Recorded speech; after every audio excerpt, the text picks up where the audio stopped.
We pull back the velvet curtain of history to reveal the most dangerous secret ever whispered behind castle walls. What if I told you that throughout the ages, the most powerful women in the world, queens who commanded armies and ruled vast empires, were willing to risk absolutely everything, including their own lives for love? Not just any love, but the kind of forbidden, heart-stopping romance that could bring kingdoms to their knees and rewrite the very course of history.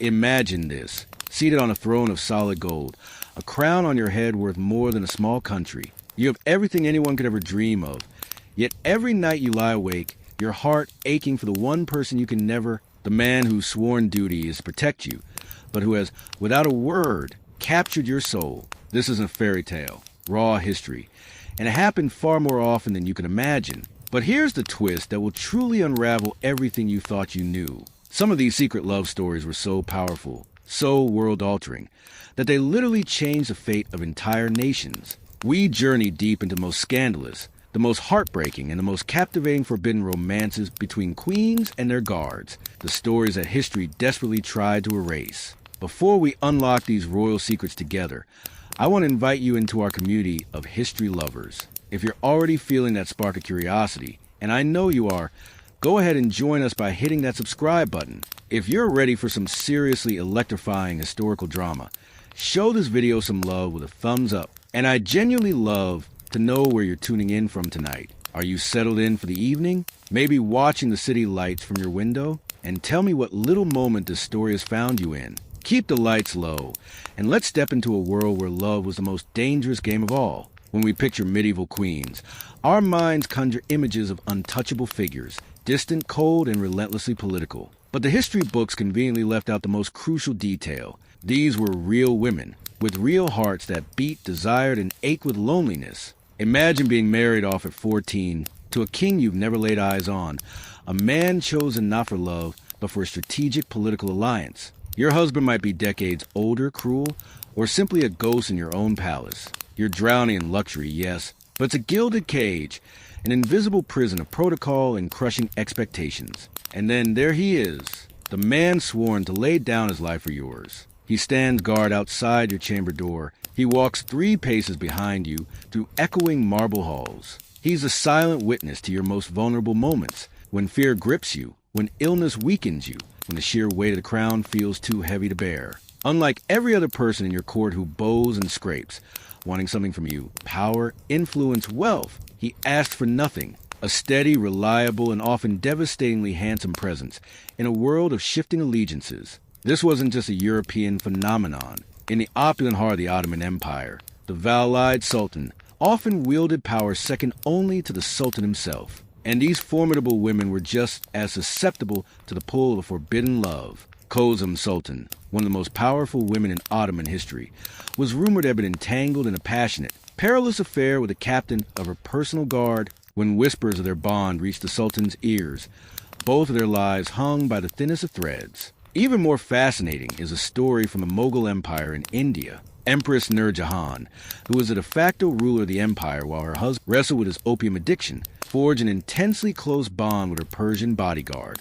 Court records from the 1610s describe how she would summon him for private audiences to discuss security matters multiple times a day. The intrigue and danger that pulsed through the magnificent marble palaces of Agra were just as potent as anything unfolding in the stone castles of Europe. The proximity between a queen and her guard is intoxicating. Month after month, a connection begins to form in the stolen glances and unspoken words. You start to notice the little things. The way his jaw clenches when he perceives a threat to your safety. The way his eyes soften with concern when he thinks no one is looking. You feel the gentle way he helps you down from your horse, his hand lingering just a fraction of a second longer than protocol dictates. Before you know it, you're not just attracted to him, you're falling helplessly in love. And that, my friends, is where our story becomes exquisitely complicated. What most people don't realize is that royal guards weren't just common soldiers plucked from the ranks. These men were meticulously selected, not only for their skill with a sword, but for their intelligence, their discretion, and yes, often for their handsome features. Royal courts demanded guards who would reflect the majesty of the family they served, men who could navigate high society with ease. In other words, they were hand-picking exactly the kind of men isolated queen would find utterly irresistible. Take For example, the case of Queen Elizabeth I of England. History has painted her as a virgin queen, a monarch married to her country. But recent historical research suggests a far more passionate reality, hinting at several intense relationships with her guards and courtiers. Her bond with Robert Dudley, who served in her personal guard, was so profound and so obvious that foreign ambassadors wrote scandalized letters home detailing their open affection for one another. She called him her eyes and gave him a ring that he wore faithfully until the day he died. But here is where it becomes truly fascinating and a little heartbreaking. These relationships were forced to exist in an impossible space, caught between the crushing weight of public duty and the overwhelming force of private desire. A queen couldn't simply run away with her guard like a heroine in a romance novel. Her marriage was not her own to choose. It was a political instrument. Her body was not her own. It belonged to the state, expected to produce heirs to secure the dynasty. So when love crept in, real, passionate, all-consuming love, it ignited a conflict that could tear apart the very kingdom she was raised to protect. The guards faced an equally impossible dilemma. They had sworn sacred oaths to protect the queen's honor, in a cruel twist of irony, included protecting her from themselves. The penalty for compromising a queen's virtue wasn't just losing your job. It was losing your head at the executioner's block. Yet, how do you command your heart to ignore feelings that grow stronger with every shared glance, every quiet moment?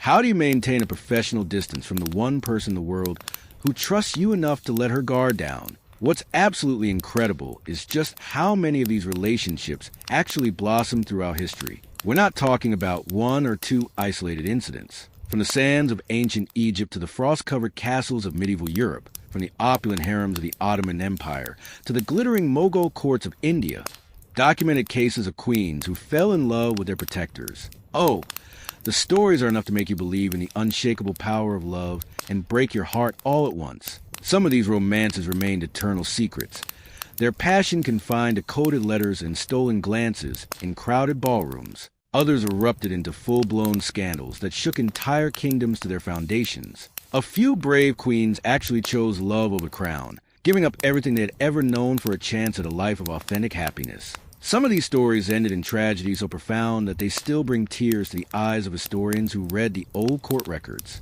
But here's what makes these stories so incredibly powerful. In a world where women, especially royal women, had almost no control over their own lives, love became their one true act of rebellion. It was freedom and hope, all wrapped up in the most dangerous package imaginable. These queens weren't just falling in love. They were claiming their right to feel, to be human, in a world that demanded they be nothing more than symbols. The courage it took is honestly breathtaking. Imagine knowing that one wrong move, one overheard whisper, one discovered letter, could result in not just your own death, but the death of the person you love more than life itself. Yet they did it anyway. They wrote the letters. They arranged the secret meetings in moonlit gardens. They looked love straight in the eye and said, "You are worth the risk." Sometimes love won. Not always, not even usually, but sometimes. Sometimes the queen and her guard found a way to be together. Their love story became the stuff of legend. And sometimes they changed history itself, simply by choosing to follow their hearts instead of their crowns. That's the kind of courage we are going to explore together. We are going to meet queens who loved so deeply they were willing to gamble their kingdoms for it. We're going to discover the ingenious, clever ways they communicated their feelings in courts, where every word was watched and every gesture was analyzed. We're going to uncover the real stories behind some of history's greatest mysteries, and perhaps finally understand why these forbidden romances continue to captivate us centuries later. Because at the end of the day, beneath all the crowns and ceremony and political maneuvering, people trying to find a genuine connection in a world that relentlessly told them it was impossible. And if that doesn't make you believe in the unconquerable power of love, I don't know what will. Let me take you inside the minds of these star-crossed lovers. Because what you're about to discover about the psychology of forbidden desire will completely rewrite everything you thought you knew about love under pressure. Imagine waking up every single morning knowing that your entire existence revolves around one person,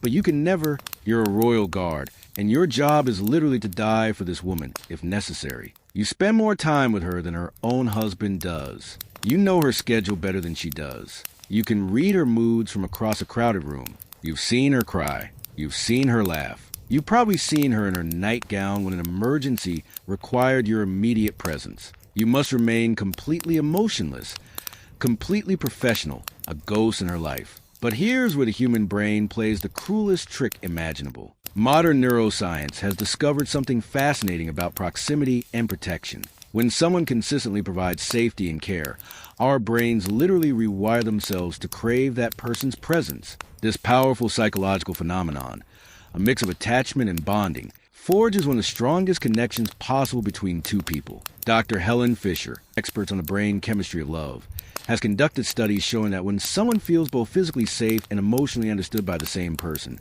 the brain releases a cocktail of dopamine, oxytocin, and vasopressin that is almost impossible to resist. Designed us to fall in love with our protectors. They were the ultimate protectors. Now, flip the script. This man has sworn a sacred oath to protect you with his life. He is likely the only person in your entire world who isn't trying to use you for political gain. He's already paid. He doesn't want your power. He's sworn to serve it. He just cares about you as a person. When was the last time anyone in your life cared about you just because you were you and not because you were a queen? The psychological intensity becomes almost unbearable when you add the element of forbidden desire. Researchers have found that prohibition actually increases attraction. It's called the Romeo and Juliet effect. The more obstacles standing between two people, the stronger their feelings for each other become. These royal relationships weren't just dealing with normal attraction. They were dealing with attraction on psychological steroids, amplified by secrecy and danger. Let me tell you about a real case that perfectly illustrates this psychological phenomenon. In 1527, a young guard named Robert Dudley served in the household of Princess Elizabeth, who would later become Queen Elizabeth I. Historical records show that from the age of 8, Elizabeth and Robert were educated together, played together, and even got in trouble together. By the time she became queen at 25, they had known each other for 17 years. Think about that for a moment. 17 years of shared experiences, inside jokes, and a friendship that gradually blossomed into something much more complicated. When Elizabeth took the throne, Robert became her master of the horse, essentially her personal bodyguard and closest advisor. Contemporary accounts describe how they would ride together for hours, how she would rest her hand on his shoulder during court proceedings, how they shared private jokes that made other courtiers deeply uncomfortable. The Spanish ambassador wrote to his king that Elizabeth acted more like a lover than a queen around Robert. But here's the psychological complexity that makes this story so compelling. Elizabeth knew that marrying Robert would probably mean losing her throne. Parliament had made it clear they wanted her to marry foreign royalty for a political alliance. The people expected her to produce heirs with someone who could strengthen England's position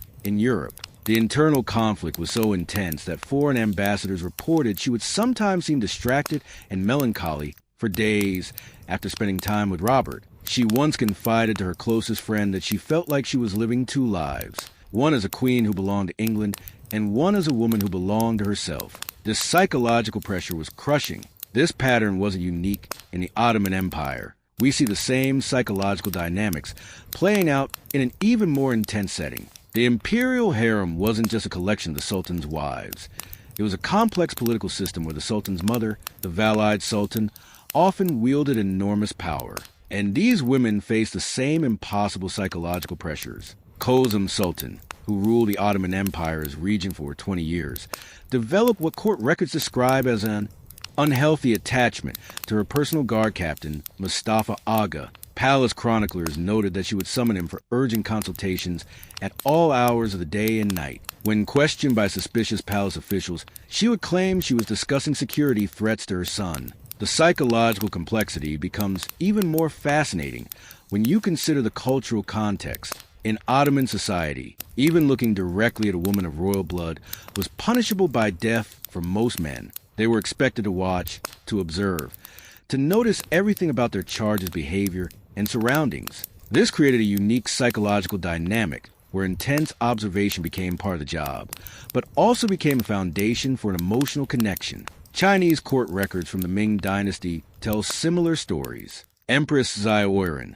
who served as regent during the early 1600s, became so psychologically dependent on her chief bodyguard that she refused to make any major decisions without consulting him first. Palace historians noted that these consultations often lasted for hours and took place in her private chambers. The psychological intimacy that developed from this constant, secret communication created a bond that transcended their official roles. Here's what makes the psychology even more complex. These relationships existed in a world where privacy barely existed. Royal courts were like small cities where everyone knew everyone else's business. Courtiers plotted, and rival nobles looked for any weakness they could exploit. So these forbidden relationships had to be conducted under constant surveillance, which created what psychologists today call chronic stress bonding. When people share a secret danger together, when they have to trust each other completely just to survive, it creates one of the strongest psychological bonds possible. Add romantic attraction to that mix, and you have what researchers describe as an almost addictive emotional state.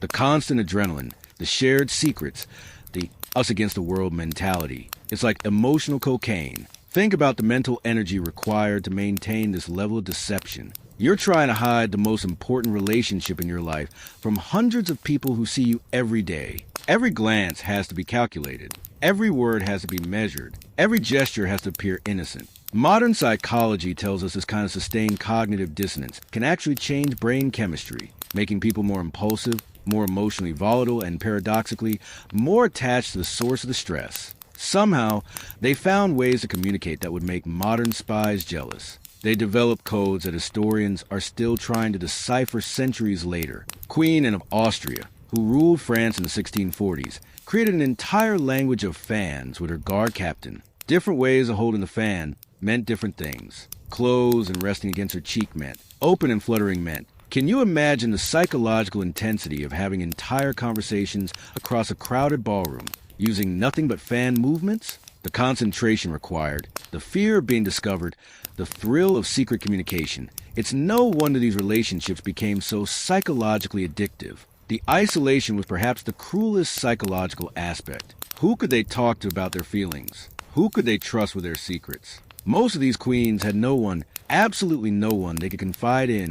Their love had to remain locked inside their hearts, never acknowledged, never validated by another human being. Psychologists today know that secrets, especially emotional secrets, can literally make people physically ill over time. Elizabeth I's private diary contains passages where she writes about feeling split in two and wearing masks that grow heavier each day. These aren't just poetic phrases. They're descriptions of real psychological pain caused by living a double life. The guards faced different but equally intense psychological challenges. They were sworn to protect their queen's honor, which meant they were technically sworn to protect her from their own feelings. The moral conflict was devastating. Historical accounts describe guards who became deeply religious, trying to pray away their feelings. Others threw themselves into military campaigns, seeking death in battle rather than continuing to live with the impossible contradiction of their situation. Robert Dudley turned down marriage proposals from some of the most beautiful and wealthy women in England. He chose to remain unmarried for decades, waiting for a woman he could never have. Friends described him as being haunted by his impossible situation. This psychological resilience, this willingness to endure emotional torture for the sake of love, shows up again and again throughout history. It suggests something profound about human nature, that the need for genuine connection can override even the strongest survival instincts. These people were literally risking their lives for moments of authentic emotional intimacy. As you drift deeper into tonight's journey, let your mind rest on this beautiful paradox, that some of history's most powerful people found their greatest strength not in their crowns or their armies, but in their vulnerability to love. There's something deeply comforting in knowing that the human heart beats the same way, whether it's in a peasant's chest or beneath royal silk. But psychological understanding was just the beginning of their challenges. We're to meet the queen whose love story became so legendary that people still whisper her name with a mixture of admiration and scandal. Her relationship with her guard didn't just break hearts, it nearly broke her kingdom. And the way she chose to handle the impossible choice between love and duty will leave you questioning everything you thought you knew about sacrifice. Her name was Marie Antoinette, and if you think you know her story, prepare to have your heart completely shattered. Because the real tale of the last queen of France and her Swedish guard isn't just a love story. It's a masterclass of how passion can survive even when the entire world is literally burning down around you. It's 1774, and a 19-year-old Austrian princess has just become the most hated woman in France. The people blame her for everything wrong with the country, the debt, the famine, the political chaos. They call her L'Autrichian, the Austrian, like it's a curse word. She's trapped in the suffocating ceremony of Versailles, married to a king who's more interested in making locks than making love, and is desperately lonely in a palace filled with thousands of people who either despise her or want to use her. Then, at a masquerade ball in 1778, everything changed. A tall, strikingly handsome Swedish count named Axel von Fersen, not the revolution, not the guillotine, not even death itself, would ever separate their hearts completely. But here's what makes their story absolutely extraordinary. This wasn't some fleeting royal affair. This was a love that lasted 18 years, survived a revolution, endured exile, and left behind evidence so overwhelming that historians are still debating whether their relationship literally changed the course of world history. Let me tell you how it really began. Count Fersen wasn't technically a guard. He was Swedish nobility serving as a liaison officer. But after that first meeting at the masked ball, Marie Antoinette maneuvered to have him appointed to her personal security detail. Palace records show that within 6 months, she had created a completely new position just for him, captain of the Queen's Light Horse. It was essentially a bodyguard role designed to keep him close to her at all times. The Swedish archives contain Fersen's personal diary from this period. And oh my goodness, the entries are absolutely heartbreaking. He writes about watching her during court ceremonies, noting every tiny detail. How she absently twisted her wedding ring when she was nervous, how her eyes would search the room until they found his, how she had this little half-smile. He was already falling hard and fast. She was being much more strategic than history gives her credit for. Recently discovered letters between her and her mother, Empress Maria Theresa of Austria, reveal that she deliberately requested first to be assigned to escort her on specific outings. She would claim she needed extra security for visits to her private estate, the Petit Trianon, but court records show these were actually elaborate excuses to spend time alone with him. The genius of their arrangement was that it looked completely legitimate. A queen traveling with her security captain, a Swedish count discussing international relations with the Queen of France. Makes perfect sense. They created the ideal cover for a forbidden romance, and for several years, it worked beautifully. Their secret communication system was absolutely brilliant. Marie Antoinette would leave books in the palace library with specific. Fersen would find them during his rounds and read her hidden messages written in lemon juice, invisible until heeded. They use her pet dog as a messenger, attaching tiny rolled notes to its collar during walks in the palace gardens. They developed their own version of flower language years before it became fashionable. A white rose in her hair meant, "Danger, stay away." Palace servants later testified that the queen began taking unusually long baths, sometimes 2 hours, always when Count Fersen was on guard duty outside her chambers. They would hold whispered conversations through the door, discussing everything from politics to poetry to their impossible dreams of a normal life together. But their relationship wasn't just romantic. It was deeply intellectual and political. Newly discovered diplomatic correspondence shows that Fersen was secretly advising Marie Antoinette on international affairs, helping her navigate the complex relationship between France and Austria. He was probably the only person in her life who saw her as a political strategist rather than just a pretty ornament. He took her more seriously than her own husband did. Their physical relationship remains one of history's most debated mysteries. Did they or didn't they? The evidence is complicated. Written in code and discovered in the 1980s, contain passages that are definitely steamy by 18th century standards. Fersen writes about drowning in the ocean of your beauty and burning with desires that honor forbids me to name. Marie Antoinette responds with equally passionate language about the sweet torture of your presence and dreams that would scandalize the angels. But here's where their story takes a fascinating turn. When the French Revolution exploded in 1789, most foreign nobles fled France immediately. Fersen, he stayed. Not just stayed, he risked his life repeatedly to protect her. He helped plan the royal family's escape attempt in 1791, personally driving one of the carriages during their failed flight to Varennes. When they were captured and brought back to Paris, he was lucky to escape with his life. Even after the royal family was imprisoned, Fersen kept trying to save her. Swedish diplomatic records show he spent his entire family fortune bribing guards, funding escape attempts, and lobbying European powers to intervene. He literally bankrupted himself trying to rescue the woman he loved. The Swedish Crown archives contain desperate letters he wrote to kings and emperors, begging them to save the most innocent and virtuous woman who ever lived. During Marie Antoinette's final imprisonment in the conciergerie prison, Fersen managed something that seems impossible. He got messages to her. A prison guard who was secretly sympathetic to the royal family carried letters between them. These final letters, preserved in the French National Archives, are absolutely devastating to read. Written just weeks before her execution, Marie Antoinette writes, "My beloved friend, know that my last thoughts are of you. You have been the only happiness of my unhappy life. If there is another life beyond this one, I will find you there, and we will finally be free to love as we were meant to. My queen, my heart, my everything. I am moving heaven and earth to save you. But if the worst happens, remember that a love like ours never truly dies. I will carry you in my soul until my last breath and beyond." She was executed on October 16, 1793. When the news reached Fersen in Vienna, witnesses reported that he collapsed and didn't speak for 3 days. He wore a locket with her hair in it for the rest of his life. Every year on the anniversary of her death, he would disappear for exactly 24 hours. No one ever knew where he went, but servants found fresh white roses in his room afterward. But here's the most incredible part of their story. In 1810, 17 years after Marie Antoinette's death, Fersen was brutally murdered by an angry mob in Stockholm. They suspected him of being involved in the death of a Swedish prince.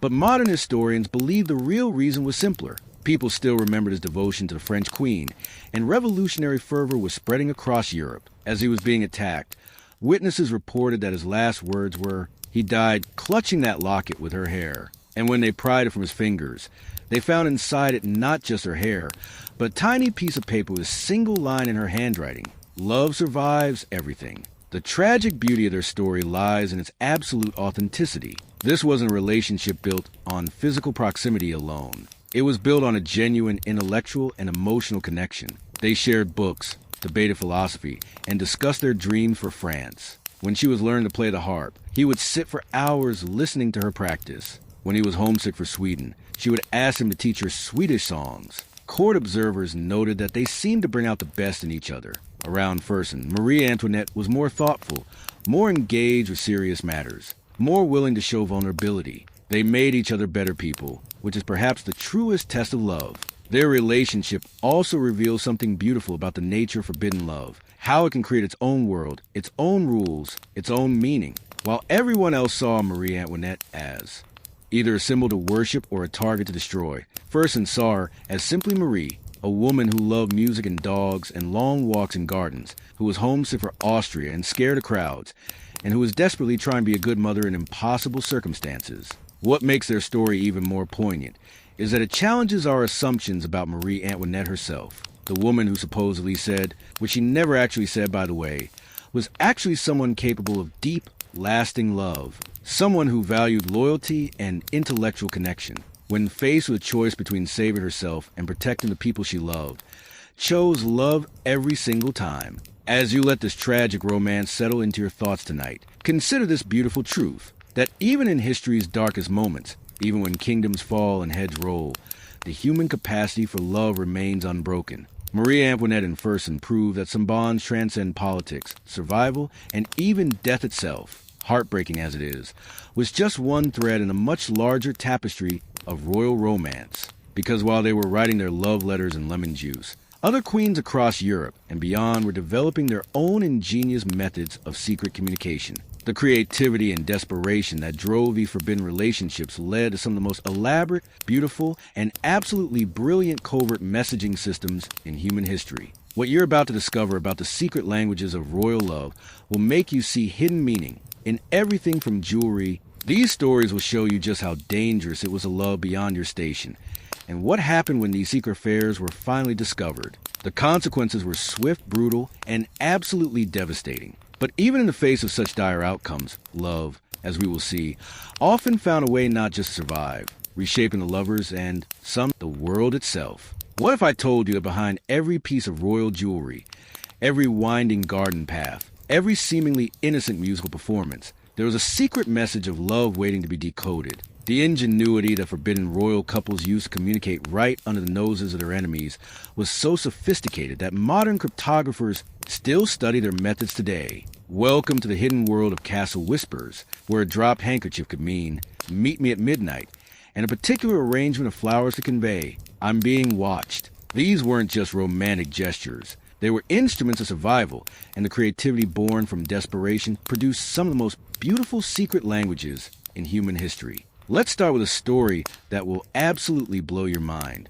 In the glittering court of Catherine the Great of Russia, the Empress developed an intricate communication system with her guard captain using nothing but the arrangement of objects on her writing desk. A quill pen placed horizontally meant placed vertically, it signaled danger. But here's the brilliant part. A small, seemingly accidental ink stain placed next to the pen indicated exactly. Palace servants later testified that Catherine would sometimes accidentally knock over her inkwell during meetings, creating these coded stains while appearing clumsy. Foreign ambassadors would report back to their kings that the Russian empress was unfortunately prone to small accidents, never realizing they were witnessing one of history's most sophisticated espionage operations disguised as romantic communication. The Chinese imperial court took secret messaging to an almost artistic level. Empress Wu Zetian, the only woman to ever rule China in her own right, communicated with her personal bodyguard through the serene ritual of tea ceremonies. The number of teacups placed on the table, their specific positions,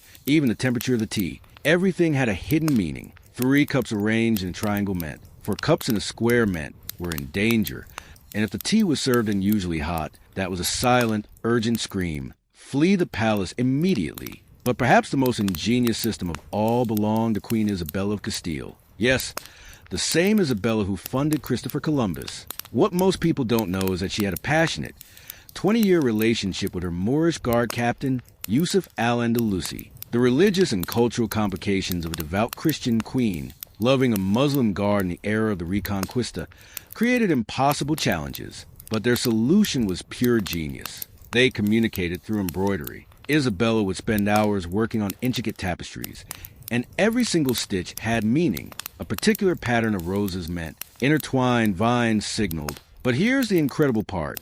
She would display these tapestries in her private chapel, where Yusuf would come pray. To everyone else, it looked like the pious queen was creating beautiful religious art. She was writing love letters in silk thread, their messages hidden in plain sight, sanctified by the very church that would have condemned them. The Ottoman Empire produced perhaps the most romantic secret language of all, the language of gems. Turin Sultan, mother of Sultan Mehmed IV, fell deeply in love with her Albanian bodyguard. Since speaking directly to him would have meant death for both of them, she developed a system using the jewels from her extensive collection. A ruby worn on her right hand meant an emerald on her left signaled, I need to see you tonight. But the most touching detail? She had a special sapphire that she would touch to her lips during public ceremonies, sending him a kiss across a crowded throne room, and no one ever suspected a thing.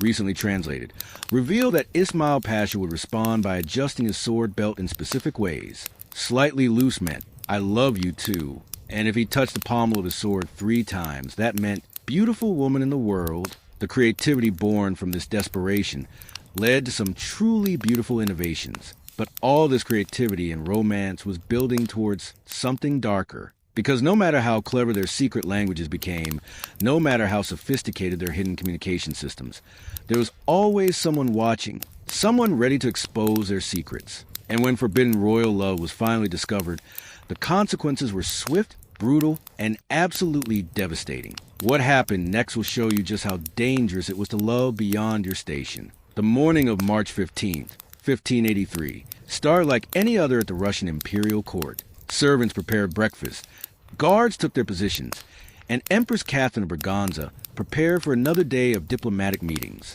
3 people would be dead, a kingdom would be in chaos, and one of history's most passionate love affairs would end in the most horrific way imaginable. This is what happens when forbidden royal love is discovered. The Empress Catherine had been conducting a secret affair with her Portuguese guard captain, Dom Miguel de Souza, for nearly 2 years. They thought they had been careful. All the rules of secret communication used coded messages and met only in the most secure locations. They thought they were invisible. Catherine's ambitious cousin and rival for the throne had been watching them for months. He had servants spying on servants, guards watching guards, and most dangerously, he had bribed the palace's head of security. Every secret meeting, every coded message, every stolen moment had been carefully documented and reported back to him. On that March morning, Dmitri made his move. During the regular court assembly, with over 200 nobles present, he stood up and made an announcement that sent shockwaves through the empire. Your Majesty, he declared, his voice ringing with false piety. "The court has discovered that you have been conducting an illicit affair with a member of your guard, compromising the honor of the crown and the security of the realm." Palace records describe what happened next in chilling detail. Catherine went completely white, then turned to look at Don Miguel, who was standing at his post near the throne. Their eyes met for just a moment, probably their last moment of shared understanding, before the room exploded into chaos. But here's the truly heartbreaking part. Catherine's first instinct wasn't to save herself or deny the charges. According to eyewitness accounts, her first words were, "Whatever punishment you deem fit for the supposed crime, I demand that it fall on me alone. Captain de Souza was following my orders and bears no responsibility." Even facing death, her first thought was to protect the man she loved. The court's response was swift and brutal. Don Miguel was arrested immediately and charged with treason, not just for the affair, but for compromising state security through unauthorized access to the Empress. This wasn't just adultery, it was espionage, and the penalty was death by torture. Catherine was stripped of her crown that very day and placed under house arrest. The blow came when they told her that Don Miguel had already confessed, not to save himself, but to try to minimize her punishment. He had told them the affair was entirely his fault, that he had seduced the Empress and taken advantage of his position. Palace documents from this period, preserved in the Russian state archives, contain a letter Catherine managed to smuggle to Don Miguel, written in their secret code using lemon juice.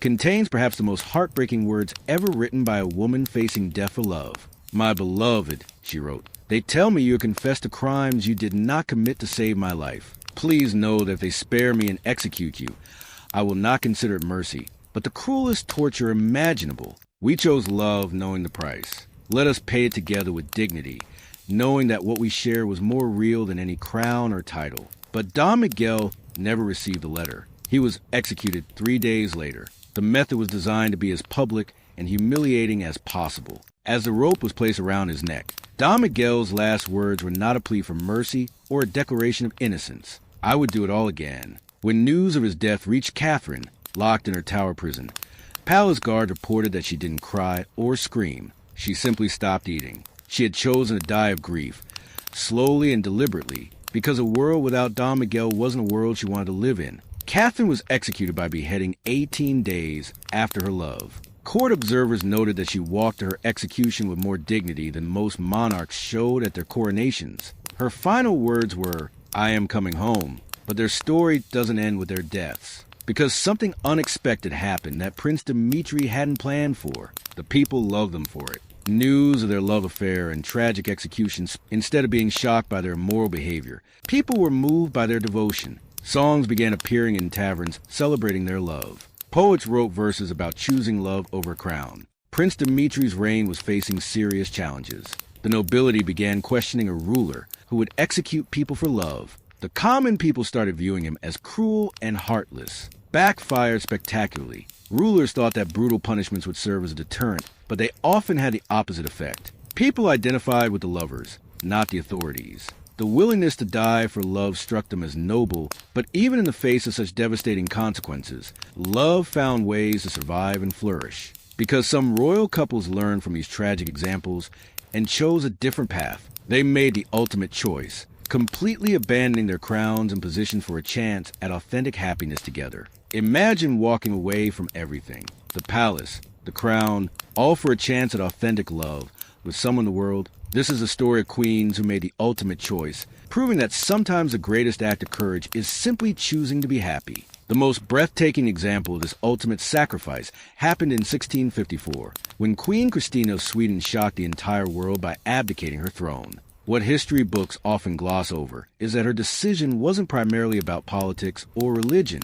It was about love. And the person she couldn't live without was her lady-in-waiting and closest companion. Christina was arguably the most accomplished female ruler of her era. But despite her achievements, she was desperately lonely. The Swedish parliament had pressured her to marry and produce an heir, but Christina rejected every suitor. The truth was, she was in love with Ebba, a bond of intellectual and emotional intimacy that sustained her through the immense pressures of her reign. When Parliament finally delivered an ultimatum, marry or have a husband chosen for you, Christina's response was unprecedented. She announced her intention to abdicate the throne and leave Sweden forever. Her official reason was a desire to convert to Catholicism, which was illegal in Protestant Sweden. But her private letters, discovered centuries later, reveal her true motivation. "I would rather live as a beggar with the person I love," she wrote, "than as a queen without her. What good is a crown if it prevents you from claiming the one thing that makes life worth living?" Christina and Ebba moved to Rome, where they created a new life together, under the guise of two pious converts sharing a home for spiritual companionship. They were finally free to live as a couple. They established one of the most remarkable intellectual salons in European history, patronizing artists, philosophers, and scientists. Christina's later writings describe these years as the first time in her life she was truly alive. "I traded a kingdom for a heart, power for peace, and a throne for a home. It was the best bargain I ever made." These stories of sacrifice in secret languages, of tragedy and triumph, may seem like relics of a distant past. But as our journey through these timeless love stories draws to a close, you might be wondering what these ancient tales have to do with your life today. The answer, I believe, is everything. The lessons these royal lovers learned about courage, authenticity, and the transformative power of genuine connection are more relevant now than ever before. In our modern world of dating apps, social media facades, and carefully curated online personas, we've somehow forgotten what these historical lovers knew instinctively, that the most profound relationships are built on seeing and accepting someone's complete truth, not just their highlight reel. Think about Queen Christina, who chose authenticity over approval. Her lesson for us is profound. The most important relationship you'll ever have is with your own authentic self. If you can't be real with yourself about what you truly want and need, how can you ever find someone who sees and loves the real you? Consider Marie Antoinette and Count Fersen, who prove that the deepest love often grows in the most challenging circumstances. Their story teaches us that if you're only willing to love when it's convenient and comfortable, you might miss out on the kind of transformative connection that changes your entire understanding of what it means to be human. The couples who last aren't the ones who never face challenges, but the ones who use challenges as opportunities to understand each other more deeply. These stories also teach us about the courage required for authentic love. It takes courage to be vulnerable, to choose love over convenience, to prioritize emotional connection over social expectations. The queens who chose love over crown teach us that sometimes the most radical act is simply choosing to be happy. In a world that constantly tells us to achieve and accumulate, they remind us that authentic human connection is the only wealth that truly matters. Finally, the love letters we've read tonight prove that the deepest human need isn't for wealth or status. It's to be known and loved for who we really are. These royal lovers, who had access to everything money could buy, consistently wrote about the same simple desires: to be understood, to be accepted, to find someone who made them feel less alone in the world. As you think about your own relationships, remember that the same principles that made these historical love stories so powerful are available to you today. Choose authenticity over approval. Choose depth over convenience. Choose courage over comfort. The greatest love stories aren't the ones where everything is easy. They're the ones where people choose each other again and again, through whatever challenges life brings. If these stories have touched your heart, as they have mine, I invite you to become part of our community of history lovers. Subscribe so you don't miss our next journey into the hidden corners of the past. Give this video a like to let me know you believe in the power of these timeless tales. And please share in the comments which story resonated with you the most. Your thoughts and stories are the lifeblood of this channel. Thank you for joining me on this journey. These tales of queens and guards remind us that love has always been the most revolutionary force in human experience. The next time you hear someone say that true love is just a fairy tale, remember the royal lovers who risked everything to prove that fairy tales can come true. They just require more courage than most people are willing to invest. Rest well tonight, and may your dreams be filled with the kind of love that changes everything. Until our next journey together, remember that your own love story is still being written, and the most beautiful chapters might be the ones you haven't dared to imagine yet. Sweet dreams, and thank you for letting me share these timeless tales of love that conquered kingdoms, transformed lives, and prove that the human heart is the most powerful force in any realm, royal or otherwise.